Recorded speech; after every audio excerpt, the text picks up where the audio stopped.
사도행전 제1장.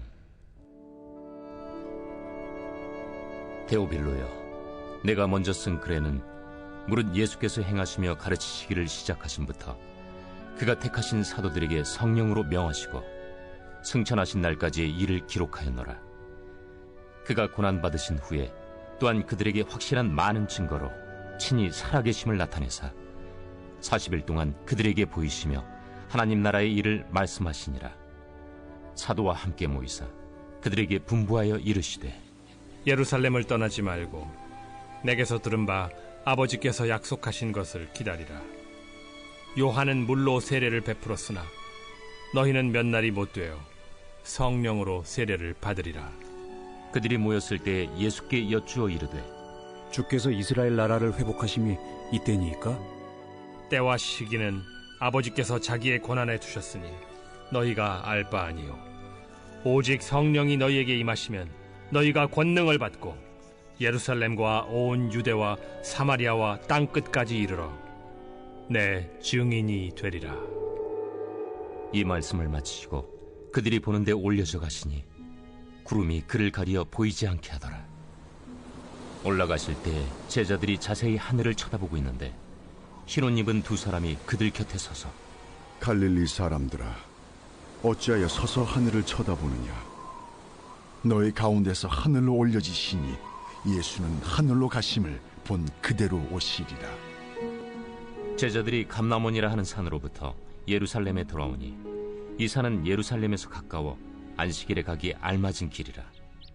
들어가 그들이 유하는 다락방으로 올라가니 베드로, 요한, 야고보, 안드레와 빌립, 도마와 바돌로메, 마테와 및 알페오의 아들 야고보, 셀롯인 시몬, 야고보의 아들 유다가 다 거기 있어 여자들과 예수의 어머니 마리아와 예수의 아우들과 더불어 마음을 같이하여 오로지 기도에 힘쓰더라.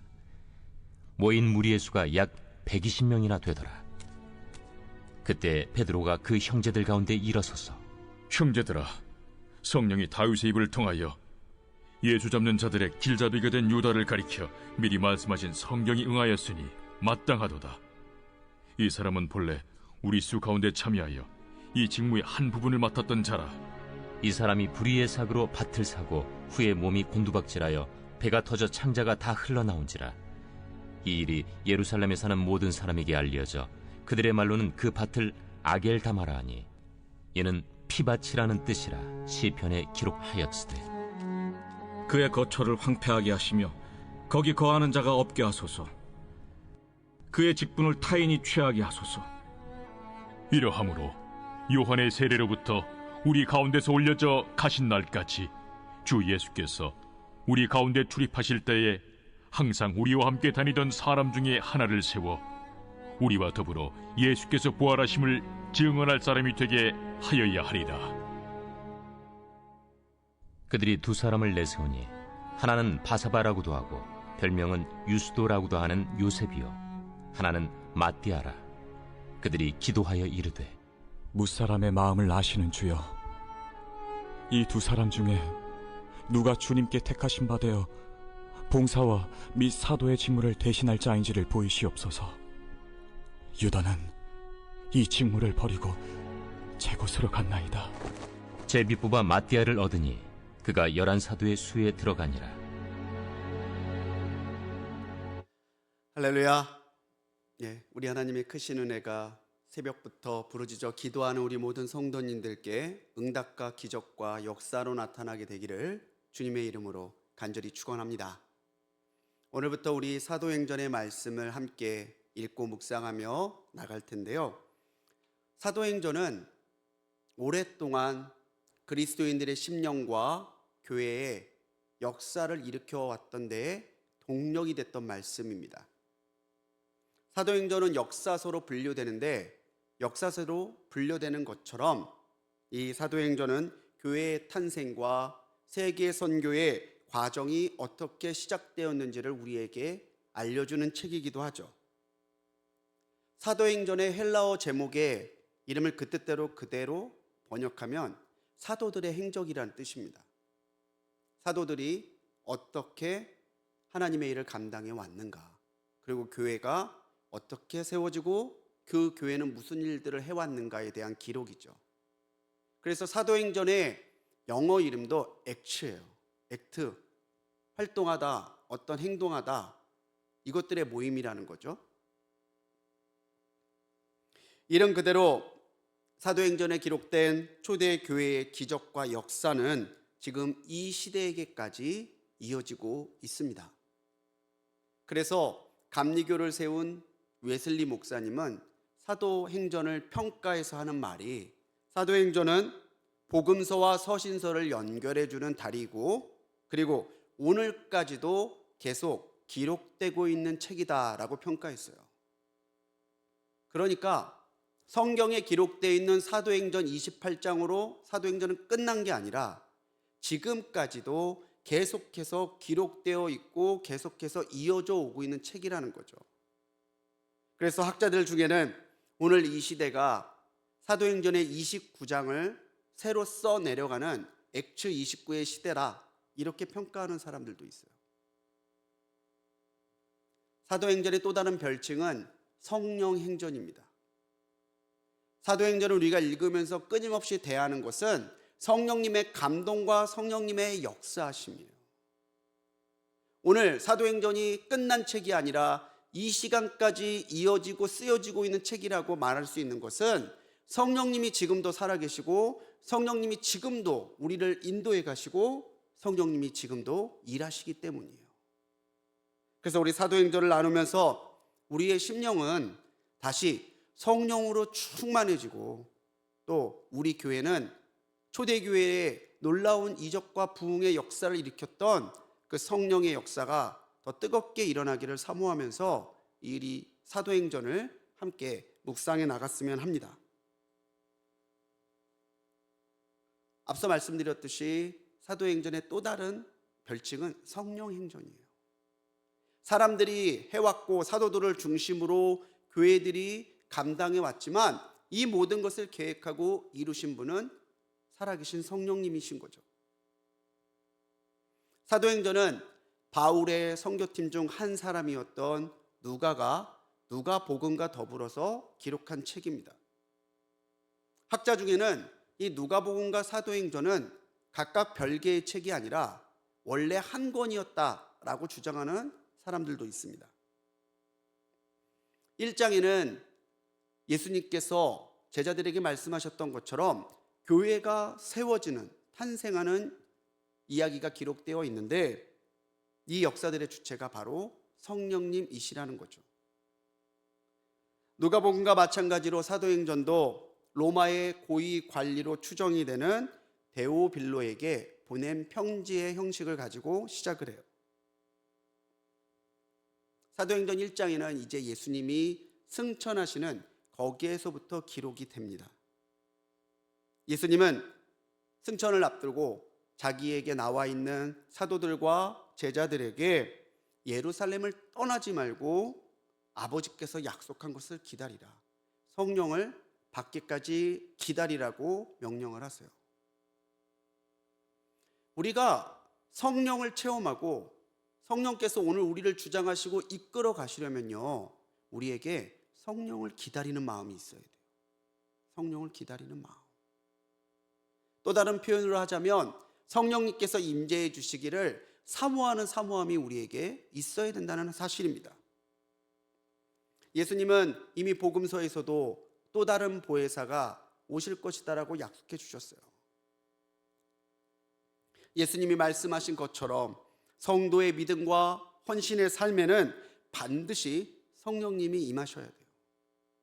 오늘 내가 성령으로 충만하지 않다면 우리가 먼저 해야 될 것은 예수님이 사도들과 제자들에게 말씀하셨던 것처럼 그 성령님이 내게 오실 때까지, 내게 오셔서 나를 가득가득 채워주시기까지 사모하면서 기다리는 믿음의 기대와 인내가 필요한 것이죠.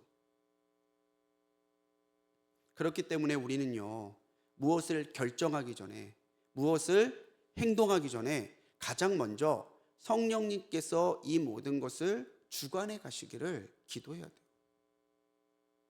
우리는 생각대로 사는 사람들이 아니라 주님의 뜻대로 사는 사람들이에요.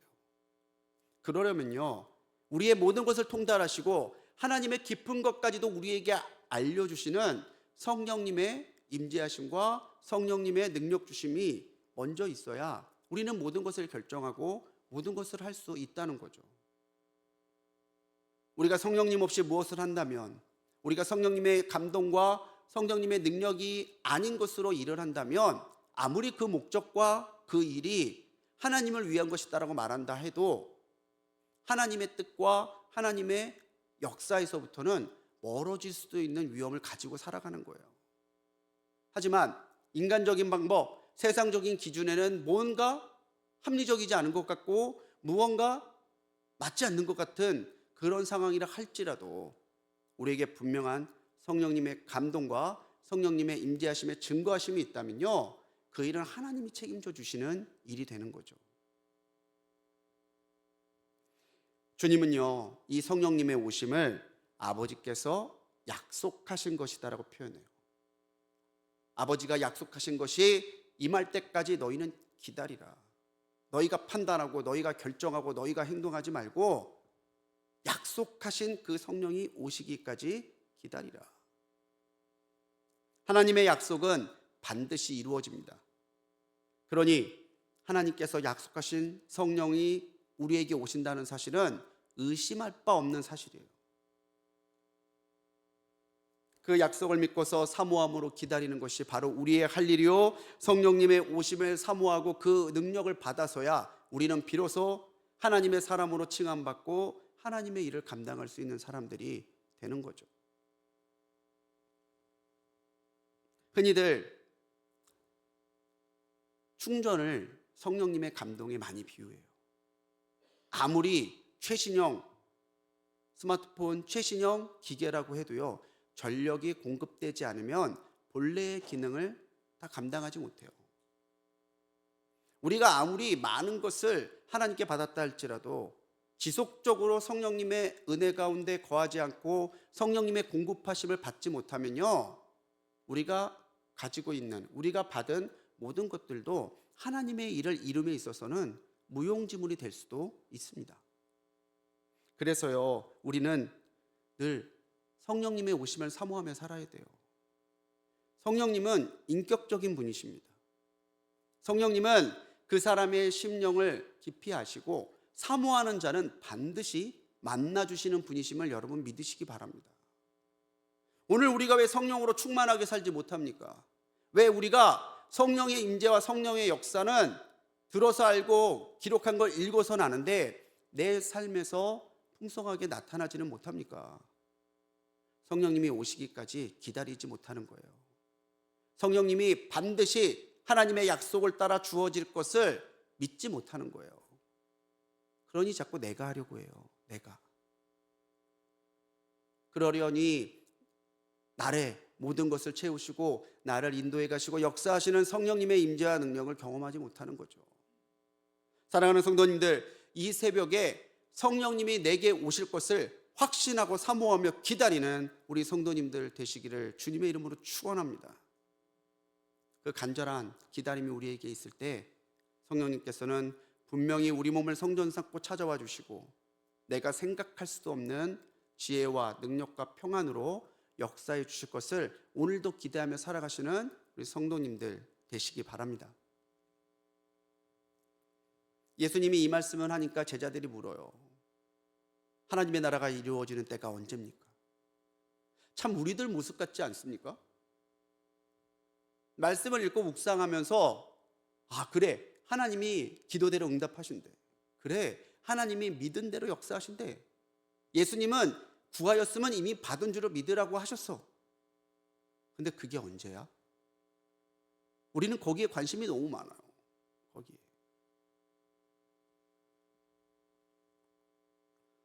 하나님이 언제 이걸 이루실까?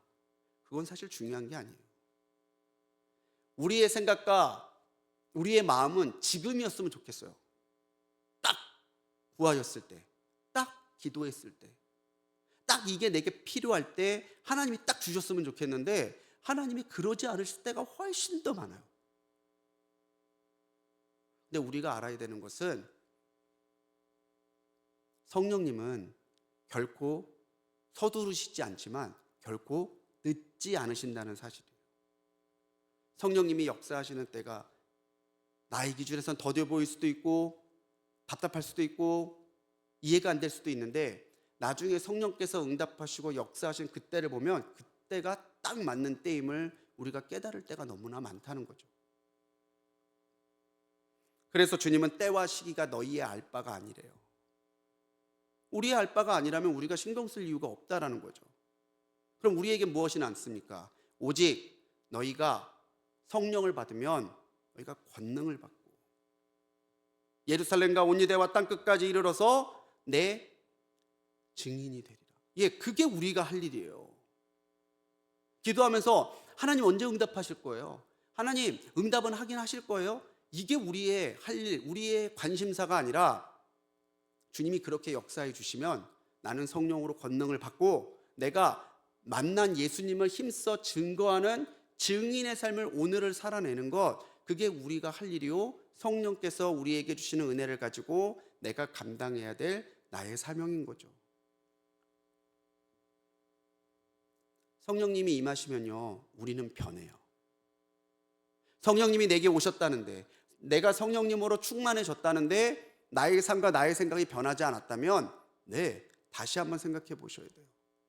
내가 정말 성령님이 내 안에 오셨음을 확신하는가, 체험하고 있는가, 성령의 능력과 감동이 오늘도 나를 이끌어 가시는가 다시 한번 점검해 봐야 돼요.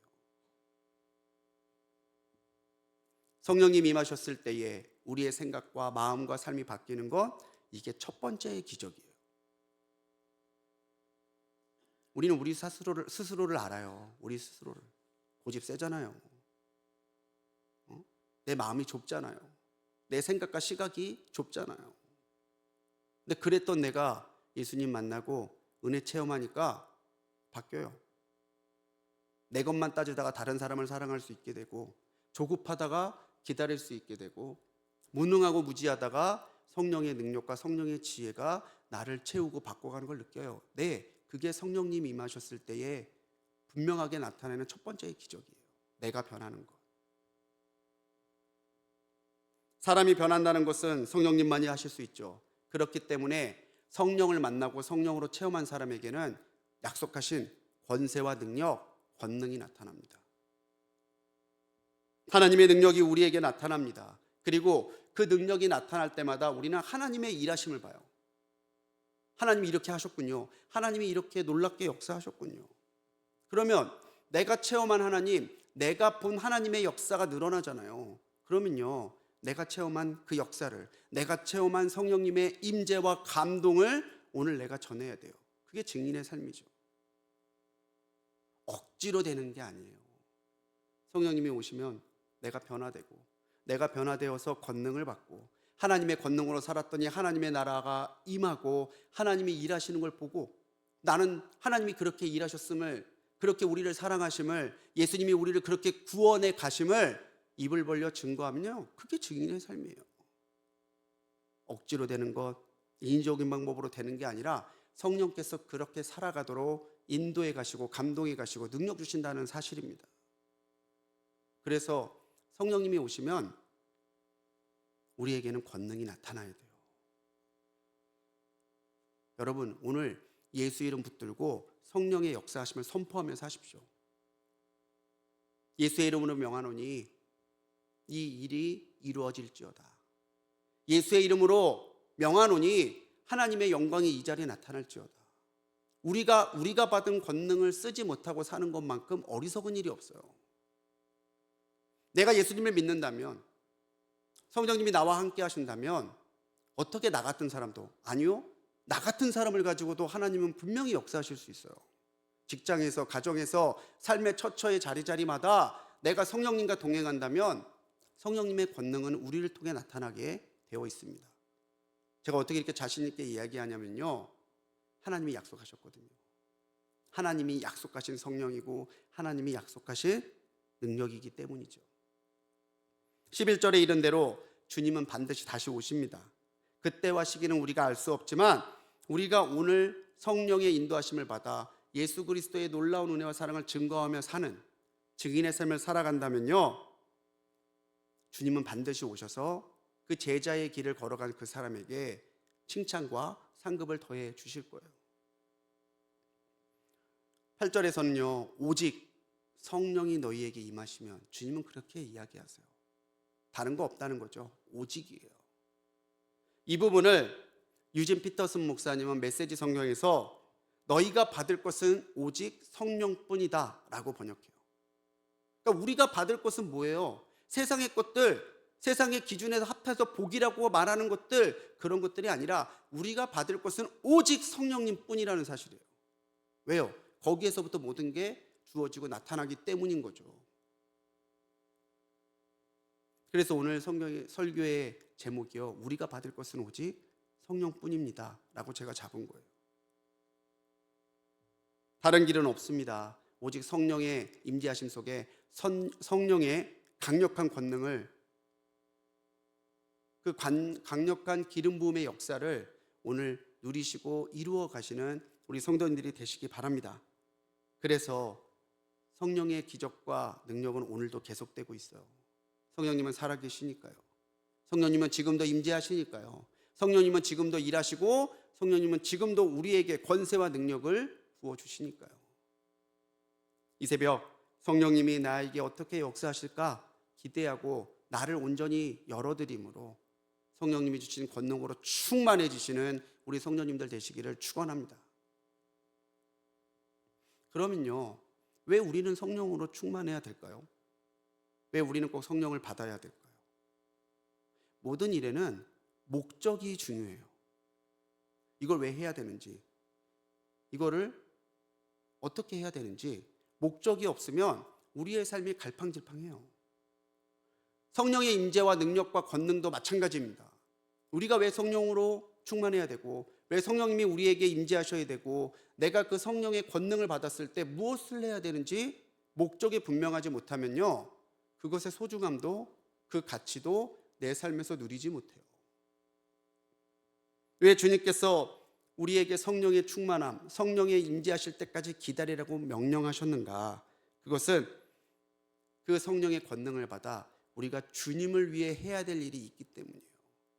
그걸 우리는 사명이라고 합니다. 내가 왜 은혜 충만, 내가 왜 성령 충만해야 되냐? 그렇게 받은 은혜로, 그렇게 받은 성령으로 하나님의 일을 해야 되기 때문이죠. 예수님의 승천을 목도하고 제자들은 모였습니다. 120명이나 되는 사람들이 모여요. 그리고 마음을 같이하여 오로지 기도에 힘씁니다. 그렇습니다. 오직 기도입니다. 내가 사명을 감당하고 내게 주신 은혜와 능력을 지키려면요, 오직 기도예요. 오로지 기도예요. 그렇게 기도할 때에 베드로가 일어나서 제안을 해요.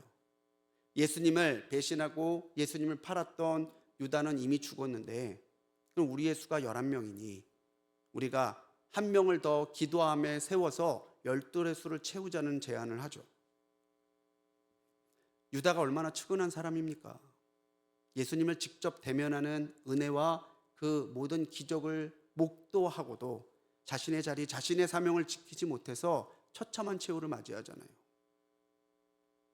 유다가 목매어 처참하게 죽은 그 장소의 이름이 아겔다마, 피밭이에요.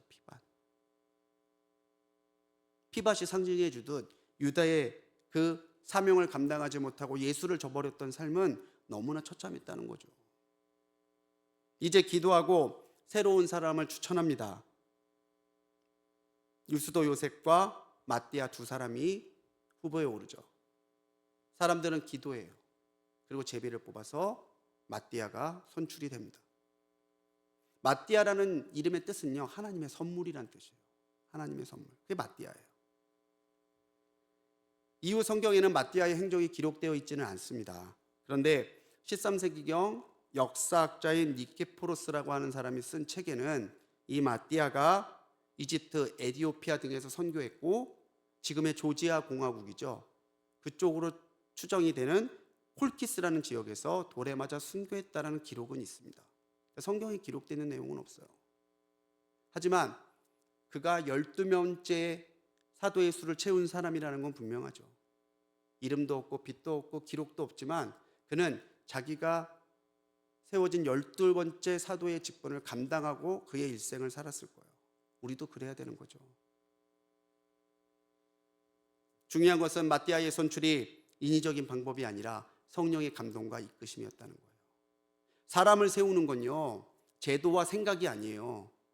평판이 아니에요. 사람을 세우는 건요, 성령의 인도하심이어야 돼요.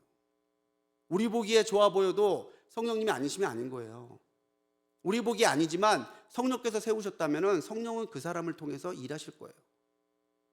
중요한 것은 오늘 우리가 이 마띠아처럼 내게 주어진 직분과 사명이 있을 때에 그것을 힘써 감당하는 삶을 오늘도 살아가야 된다는 거죠. 그럴 때 그 사람을 통해서 사도행전의 새로운 29장이 쓰여지게 되는 거예요. 사랑하는 성도님들, 오늘도 성령은 살아계십니다. 오늘도 성령은 역사하십니다. 오늘도 성령은 우리를 충만하게 채우시고 우리로 할 수 없는 것을 하게 하시고 모르는 것을 알게 하시고 더 힘써 많은 이들에게 복음을 증거하는 증인의 삶을 살게 하십니다. 이 새벽 기도하실 때에 우리가 받을 것은 오직 성령뿐입니다. 성령으로 충만함을 입어 하나님께서 기뻐하시는 일을 감당함으로 하나님의 사람이 되고 그런 성령의 충만한 우리들이 모여 하나님이 기뻐하는 교회를 이루어가는 오늘이 될 수 있도록 하나님 앞에 성령의 충만함을 간구하며 나가는 오늘이 되시기를 주님의 이름으로 간절히 축원합니다. 기도하시겠습니다. 주님, 오늘도 우리는 세상으로 나아갑니다. 그러나 담대히 나아갑니다. 성령님께서 우리와 함께 하실 줄 믿습니다. 주님, 초대교회의 그 성도들이 그러했듯이 성령님의 임재하심을 오늘도 사모하며 기다리게 하시고 성령님이 내게 임재하시고 충만하게 은혜 주실 때에 권능을 받아 증인의 삶을 감당하며 살아가게 하여 주옵소서. 오늘도 내게 주신 사명 나는 할 수 없사오나 성령님께서 나와 함께 하신다면, 내게 권능 주신다면, 내게 그 놀라운 이적들을 베풀어 주신다면 주님, 내게 주신 사명 기쁨으로 감당하며 오늘을 살아갈 터이니 사명을 감당하며 살아가는 우리가 될 수 있도록 역사하여 주옵소서.